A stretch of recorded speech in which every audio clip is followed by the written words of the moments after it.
Good evening, ladies and gentlemen. We are tonight's entertainment. For the next 30 minutes, you will travel back to a time when radio controlled the transmission and the mind created all your fears. Welcome to Classic Dark Radio.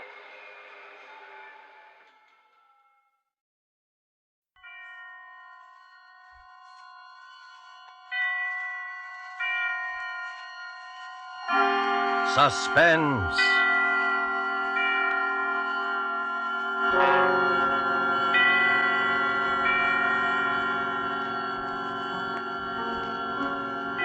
This is the Man in Black, here to introduce Columbia's program, Suspense. In Hollywood this evening, our two distinguished stars are the lovely actress Margo and the polished young actor from Holland, Mr. Philip Dorn. A story by John Dixon Carr dealing with strange, very strange happenings aboard an ocean liner and called Cabin B-13 is tonight's tale of suspense. If you have been with us before, you will know that suspense is compounded of mystery and suspicion and dangerous adventure. In this series are tales calculated to intrigue you, to stir your nerves, to offer you a precarious situation and then withhold the solution until the last possible moment. And so with Cabin B-13, and with the performances of Margo as Anne Brewster and Philip Dorn as Dr. Karl Heinrich, we again hope to keep you in suspense.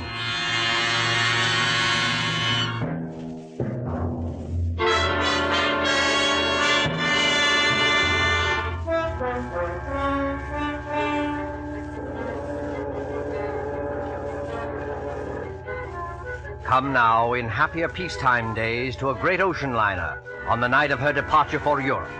There she is at the West 22nd Street Pier, the 25,000-ton Moravania of the White Planet Line. Smoke from her three funnels coils up lazily in mild October air.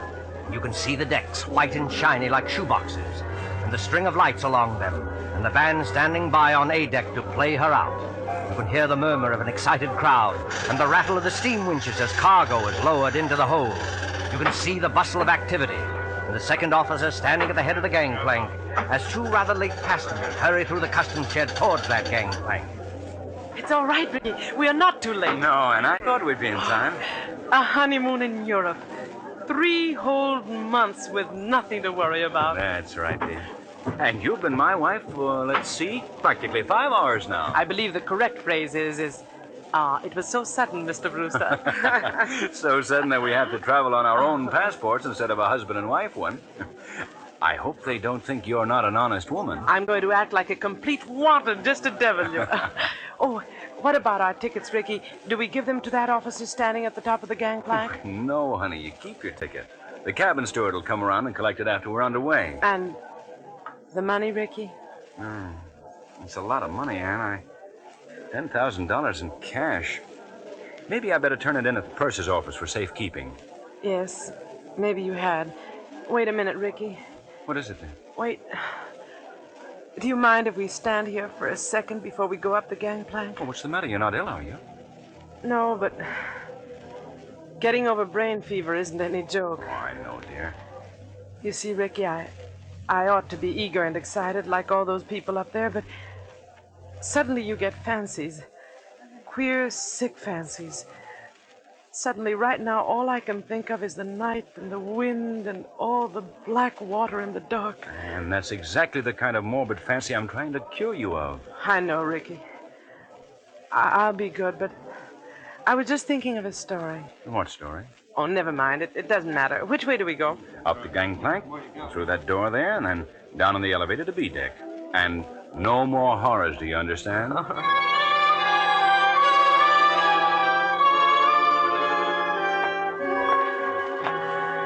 Here we are, Anne. B deck and cabin number... Good Lord. B-13. B-13. You're not superstitious, are you? Why, no, dear. Not about things like that. Open the door. Here we are.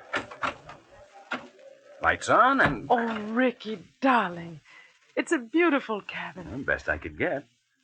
Well, they've got our luggage in anyway, and over there, madam, you'll find a basket of fruit and some books from your obedient servant. Oh, you are nice to me. And I'm feeling so much better, Ricky. I will be all right, darling. Of course you will. But you won't find any detective novels among those books. Please, Ricky.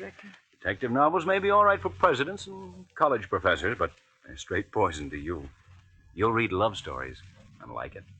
You know, Ricky, I keep thinking and thinking about that story I mentioned. Oh, what story, dear? It's an old one. You probably know it, but it was new to me. A woman and her daughter arrive in Paris and go to a hotel. Oh, you mean the old Paris Exposition story? Yes, that's it. The daughter goes out. When she returns, her mother has disappeared. And even the hotel room isn't the same. The proprietor of the hotel swears the girl came there alone and that there never was a mother. The whole room is different when she goes back to look at it. The girl goes to the police, and they won't believe her, and she's nearly crazy. Of course, it turns out that the mother has caught bubonic plague and died, and they're hushing it up so that the visitors won't keep away from the city and ruin the whole exposition, but... You've got to stop this kind of talk. I know. But imagine being in a situation like that, with all those queer eyes staring at you, wondering if you'd lost your reason, wondering if your brain had cracked and the whole world might dissolve, and... Listen. Well, that's the last call, Anne. We'll be underway any minute now. You know, Ricky, I would like to see the skyline go past and the Statue of Liberty and the rest of it. Oh, then why not go up and see it? I've got to deposit this money in the purser's office on C-Deck. But I don't like you to leave me. Oh, now look here, dear. You don't think I'm going to disappear, do you? I suppose I don't really. When I get these ideas, and I can't help it, Ricky, I wish you'd wallop me. Well, I'm not going to wallop you, Anne, but you've got to stop being afraid. You certainly won't disappear in a crowded ship with any number of people all around you. As for me, I defy Houdini himself to make me vanish. Don't talk like that. I'm not going to vanish, and neither is this cabin, dear. Now, run along. I'll join you on deck as soon as I can. All right, Ricky. I'll be good.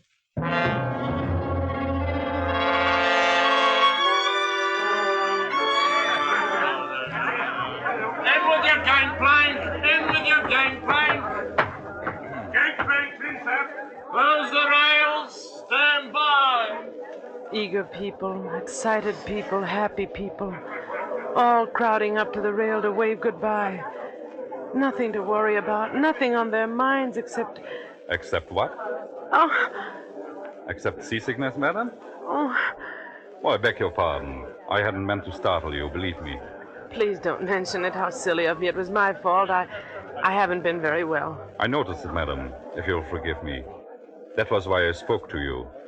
As you see by my uniform, I'm the ship's doctor. This is a British ship, isn't it? But you don't sound British. No, I'm an Austrian, madam. Dr. Paul Heinrich, at your service. I'm not very popular in my own country today. The days of colored shirts and vacant minds. I'm Mrs. Brewster, Doctor, Ann Brewster. When does the ship go? In about a second, Mrs. Brewster, you will hear the whistle, then the band will strike up, all langs in, and then... We're moving, aren't we? Yes? Don't you feel the vibration of the engines?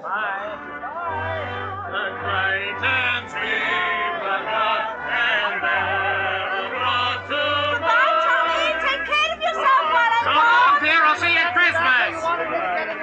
Oh, the key to the car is in the living room table drawer. If you go out with any blocks, Tony, I'll kill you when I get back. Goodbye, The living Mom. room, Susie. Yes, dear. Of course I'll behave myself in Paris. Say, what time does the bar open aboard this time, huh?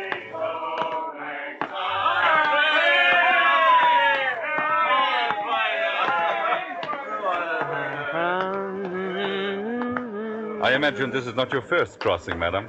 Oh, I'm afraid it is, Dr. Heinrich. My husband's crossed many times, he tells me, but not on this ship.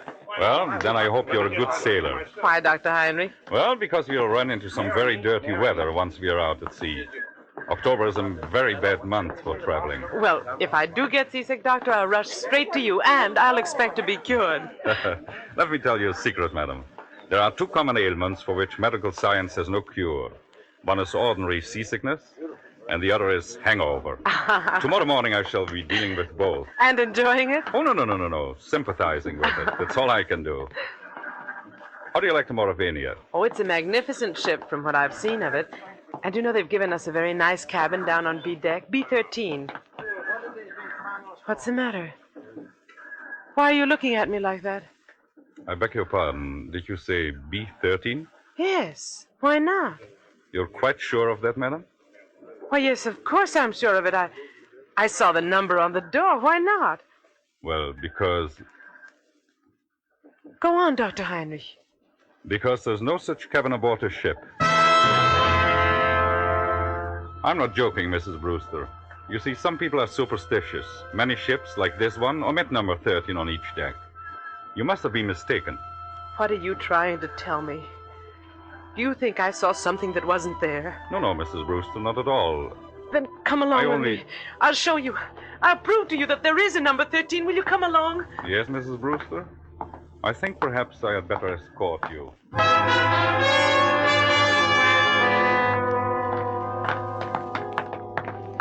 Stewardess! Yes, miss. Yes, ma'am. Come in straight away. Tell me, stewardess, this is B deck, isn't it? B deck, ma'am? Oh, yes, ma'am. No doubt about that. Dr. Heinrich and I have been all over this part of the ship looking for cabin number 13, but we don't... I've been trying to convince this lady stewardess that there's no such cabin number 13 on this ship. Why, there sure to heaven isn't, ma'am. And never has been. I've served aboard the Mauravania a matter of 8 years, and I ought to know. But I tell you, I saw it. I was in there. It was a big cabin with a private bathroom attached. The walls were paneled in light oak, and the furniture was rosewood and yellow satin, and the portholes were like real windows. No, that's not much good, ma'am. No, I'm afraid not. Most of the cabins hereabouts look like that. May I ask you, what name was the cabin booked in? Brewster, naturally. Mr. and Mrs. Richard E. Brewster. Here, let's have a look on my list. No, there's no Brewster here, ma'am. I tell you, I was in there. They even delivered the luggage. I saw it. Excuse me, ma'am, but I had a look-see in all the cabins I'm in charge of, just to see if the passengers wanted anything. And I don't remember any luggage with a Brewster label on it. Wait a minute. There may be a partial explanation of this. You see, that's better, Mrs. Brewster. I was hoping you might find one. Ricky, that's my husband. Ricky and I have only been married a very short time, and when my maid printed the baggage labels, she must have made them out in my maiden name. I never noticed at the time. Oh, what name might that be, ma'am? Thornton. Anne-Marie Thornton. Oh, Lord, miss. Now, why couldn't you have said that before? I remember it well. 2 silk cases and a little trunk. They're in B16 now. Where's B16? Right behind you, miss. You're standing practically in front of the door. Oh, thank goodness. Oh, yes, but, what about my husband's luggage? There's no gentleman's luggage in that cabin, miss. Your husband's or any other gentleman's, if you know what I mean. I won't stand for this. Where's Ricky? What have you done with Ricky? Please, Mrs. Brewster. There's one easy way to settle this. Settle it? How? Just look down the corridor. You notice the man coming towards us? The man with the 2 gold stripes around the sleeve? Well? That's Mr. Marshall, our second officer. Did you ever see him before? Yes. Yes, of course I have. He was standing at the top of the gangplank when Rick and I got aboard. Exactly. So he might be able to tell us something. Oh. Mr. Marshall? Mr. Marshall? Yes, Doctor, what's up? Would you mind coming here for a moment? Well, not at all, old boy. Always glad to oblige a chap who may have to cut me up at any moment, eh? What may I do for you? Take a good look at this young lady. And tell me, have you seen her before? Seen her before? My dear chap, if I had overlooked, the young lady will pardon me, I know, a passenger as charming as this lady is, I would be less of the gentleman than I fancy myself, eh? You saw her coming aboard tonight. Oh, yes, certainly. And, of course, you saw the gentleman who was with her. The gentleman who was with her? Yes. Oh, but there was nobody with her, old boy. You're quite certain of that, Mr. Marshall? Oh, my dear doctor, she was the last of them to come aboard. I'll take my Bible oath there was no other passenger with her, or ahead of her, or behind her, if it comes to that. You're lying to me. Please, Mrs. Brewster, lower your voice. I know what it is. It's the old Paris trick, like in the story. But you won't get away with it, do you hear? Now, look here, madam. I'll go to the purser, I'll go to the captain. Oh, dear Father in heaven, won't anybody believe me?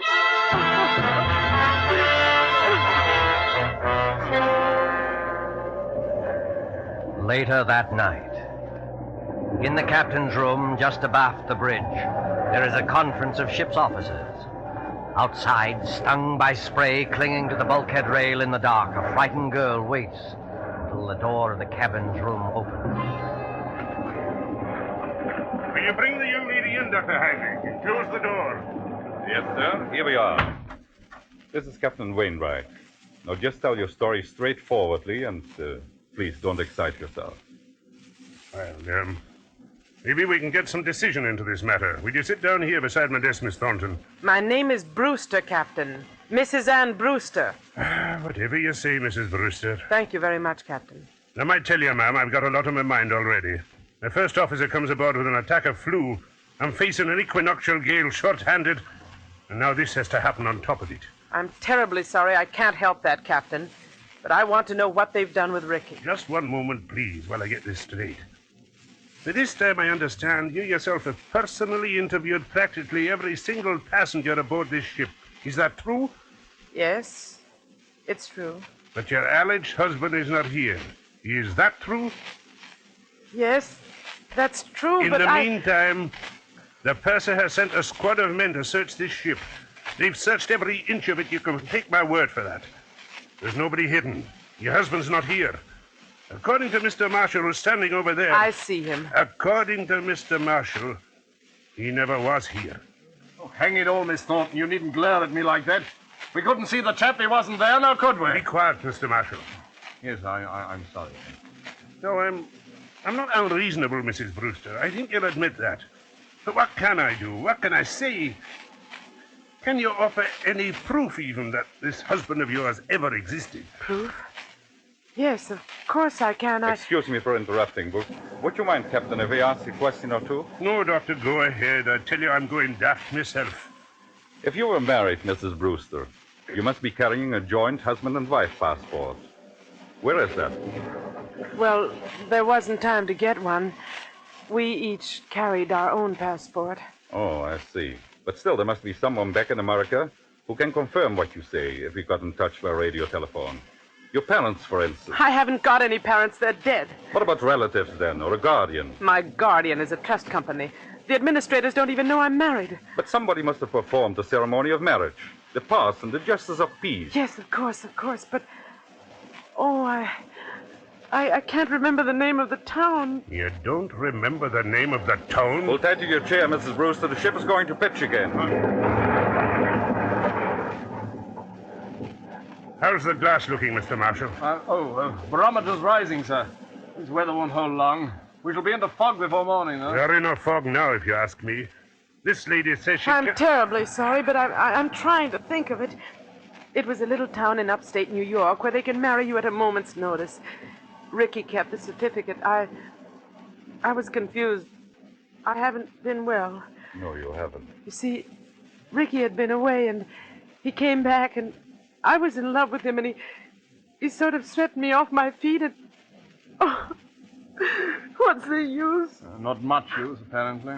If you'll take my advice, ma'am, you'll go below to your cabin and get some sleep. I'll send the doctor down to mix you a sedative. You think I'm crazy, don't you? I think you're a little overwrought, ma'am. What I can't understand is why. Why should you want to do this? It can't be the bubonic plague this time. Bubonic plague, ma'am? Who said anything about the bubonic plague? Never mind. But I'll show you. You're all against me, except maybe the doctor. But I'll show you. I'll prove it to you. I am going downstairs, and I don't want anybody to follow me. Good night. Good night, all of you. Well, I'm glad that's over. Look here, Mr. Marshall. Huh? You think it's quite safe to trust her out there alone? Well, I don't know, sir. She's mad as a hatter, if you ask me. You think she might do something foolish? Well, I think she might chuck herself overboard if we're not careful. What's your opinion, Doctor? I can give you my opinion, gentlemen, in a very few words. That girl is as sane as you are. What's that? Wait and hear what I have to say. I shared your own belief at first, but I've been talking to her all evening. I've heard her whole story, and there's not a psychopathic trait in her nature. She firmly believes in this husband. Yes, Doctor. A lot of people firmly believe they're Napoleon, but they get tossed into loony bins, that's the same. This matter is not a joke, Mr. Marshal. I tell you, this man exists. Or did exist. What do you mean, Doctor? I suppose he has been murdered. Perhaps he has been murdered and thrown overboard. Murdered? Thrown overboard? If you remember, Richard Brewster was carrying a very large sum of money in cash. His wife's wedding gifts. Practically all her inheritance. He meant to go to the purser's office. But he never got there. That money might have been a great temptation. To whom? To a stewardess, perhaps, or even to a ship's officer. Just exactly what are you getting at? Well, numbers on doors can be changed easily enough. Just print a small card and put it on the metal slot on the door. I still want to know what you're driving at. If you use your intelligence, gentlemen, I think you will understand how a man can be made to vanish into thin air. And why Mr. Marshall saw never another passenger. You still don't see it? No, I do not. Well, then listen, and I'll explain exactly how a situation like this...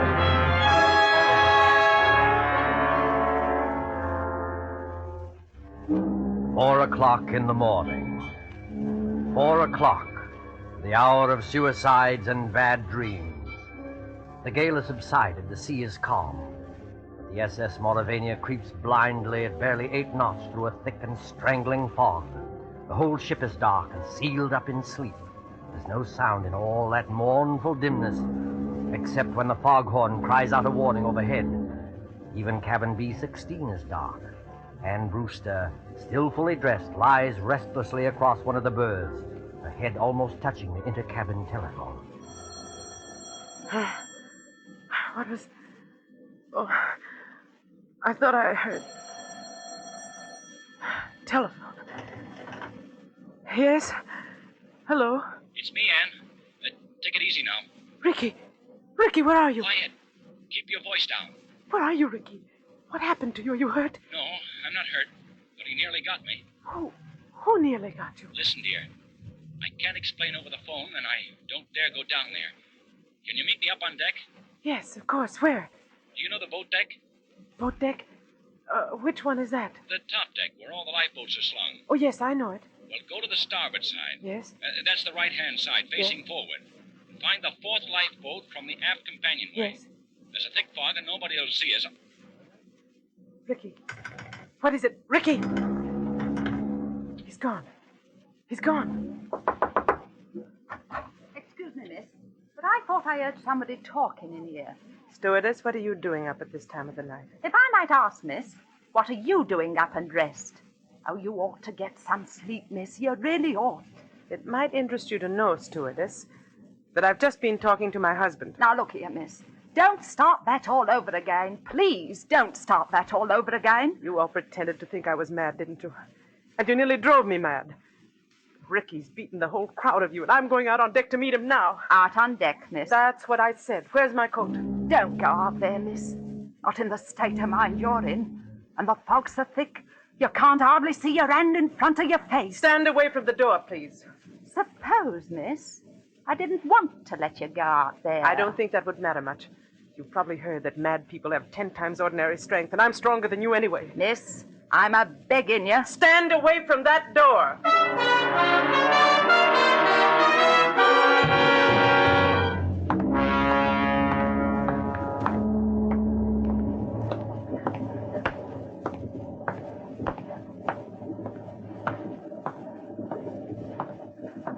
1, 2, 3rd.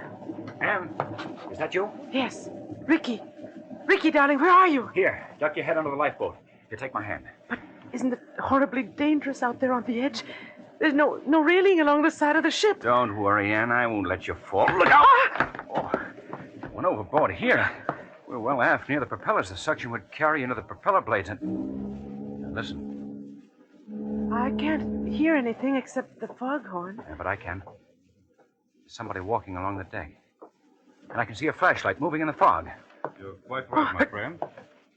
You can see a flashlight moving in the fog. Dr. Heinrich, what are you doing here? At the moment, young lady, I'm covering both of you with a revolver. Please don't move. So, You were in the conspiracy, Dr. Heinrich. May I ask you what conspiracy? The whole ship's conspiracy to say Richard Brewster didn't exist. My dear young lady, you can set your mind at rest. There never was any ship's conspiracy against you. The people you spoke to were perfectly honest. Including Mr. Marshall, I suppose. Yes, including Mr. Marshall. And what is this all Stand about? back there. I suppose he was telling the truth when he said nobody came up the gangplank before or after me. I beg your pardon. That was not what he said. He said no passenger came up the gangplank at this time. Well, what's the difference? A great crime is arranged for tonight, young lady. No less a crime than murder. Murder? Who's going to be murdered? You are. What? That, I repeat, is a scheme. But there is no conspiracy and only one criminal. Oh. And who is the criminal? The criminal is the man standing beside you. Your so-called husband. Ricky? Oh, you don't know what you're saying. I think I do. Marshall, of course, did see someone walk up the gangplank, loitering behind you. But he never dreamt of associating that person in any way with you. He saw a ship's officer returning from shore leave in civilian clothes. A ship's officer? Yes. The man you call your husband, his name isn't Richard Brewster. His real name is Blaney. And he's the first officer of the Mauravania. Are you trying to tell me the captain that can identify him. He's actually British, though he can fake an American accent very well. He has already got a wife in England, and he is planning to join her with the $10,000 he got from you. I don't believe it. I don't. Ricky, why don't you say something? Oh, he planned it very cleverly, I must admit. He never let you know he was ship's officer, did he? He's been away for some time, naturally, so he persuaded you to marry him in a hurry. Ricky, is this true? He has the money, you see. All he did was hang a dummy number on the cabin door, remove it later, put on his uniform, and walk away with his own luggage. But Captain Wainwright told us that the first officer had come aboard tonight with... With a bad attack of flu, yes. Our friend couldn't be seen in public until after he disposed of you. The best thing was to convince everybody you were insane, as he did. Then, when you went overboard tonight... They would all believe it was suicide. Exactly. But I began to suspect this Brewster, because you quoted him as telling such an obvious lie. He said he had never traveled in the Mauravania, yet he could direct you all over the ship, and even knew where the purser's office was. So I went to his cabin, found it empty, searched, and found your $10,000. Look out, Dr. Henry! Put it down, you fool! Put it down! Oh! He's overboard! You shot him! You shot him! Those shots, my dear, never touched him. Never touched him? No. The weight of the iron carried him over backwards when he lifted it. It was the weight he was going to use to sink your body. Ricky! The propellers! The ship's propellers! Yes, they suck you under. Oh, Doctor. Doctor, I can't stand this. It won't be easy, my dear. It won't be easy, I know, but believe me, this way is better.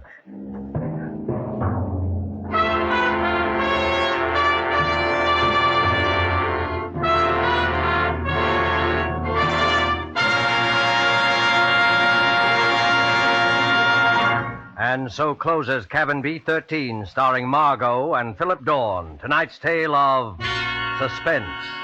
With our two stars tonight were Dennis Hoy as Captain Wainwright and William Johnstone as Ricky Brewster.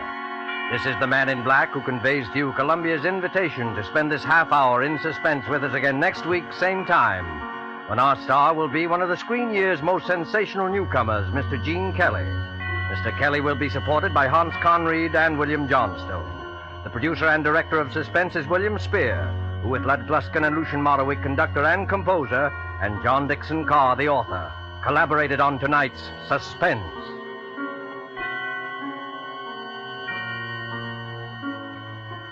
Suspense fans, please note that these programs will shortly move to different days of the week. Suspense will come to listeners in Eastern and Central time zones on Thursdays, beginning December the 2nd, and to Mountain and Pacific time zone listeners on Monday, beginning December the 6th. Remember, Thursday, beginning December the 2nd in Eastern and Central time zone, and Mondays, beginning December the 6th in the Pacific and Mountain time zones for Suspense. This is CBS, the Columbia Broadcasting System.